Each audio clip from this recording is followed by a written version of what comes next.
Сәлем баршаңызға бауы булочканы дайындайтын боламыз. Жылы суға жылы сүтімізді құйып, тұз, дрож, қантымызды салып, сұйық майымызды құйып, үстіне жақсылап араластырып, үстіне ұнымызды салып, жақсылап жұмсақ қамыр илейтін боламыз.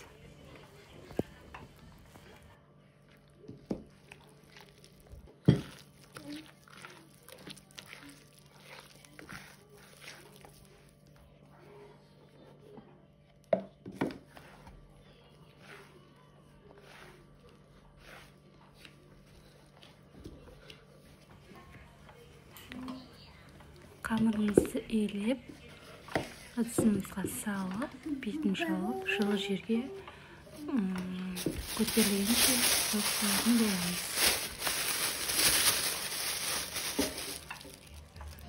Көтерілген қамырымызды алып, жайып, домалақ етіп кесіп аламыз.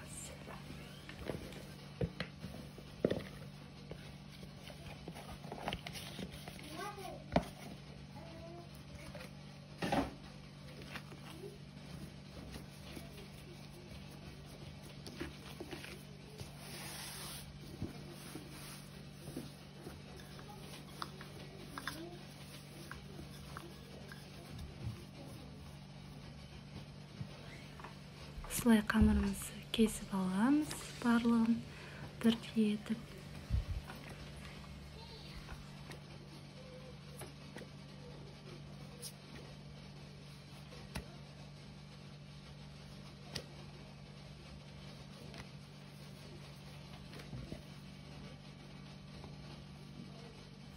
Барлық қамырды кесіп, арасына май жағып, видеодағыдай екі бүктеп мантаваркаға жайғастыратын боламыз. Барлығын осылай жасап, қайнап тұрған судың үстіне 40-45 минутта пісіріп алатын боламыз. Тіпті бар ғой, тіпті ол жерді қоя тұрайықшы. Енді ол жақ, мына жақтағын айтайыншы мен сіздерге. Күн батыстан шыққан күні әлемде не болатынын білесіздер ме? Күн батыстан шыққан күні Алла тағала Құранда келтіреді ғой аяттарда, тәубелердің тоқтайтын күні ғой, сол күн батыстан шыққан күні аспан бар ғой, қағаз сияқты бүктетіліп қалады дейді надау. Аспан бар ғой, қағаз сияқты бүктетіліп қалады дейді аятта айтады.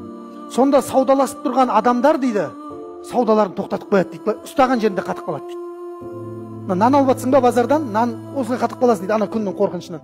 Ең соңғы күн жер беті. Және жаңа туылған перзенттің шашы ағарып кетеді дейді ана уайымнан.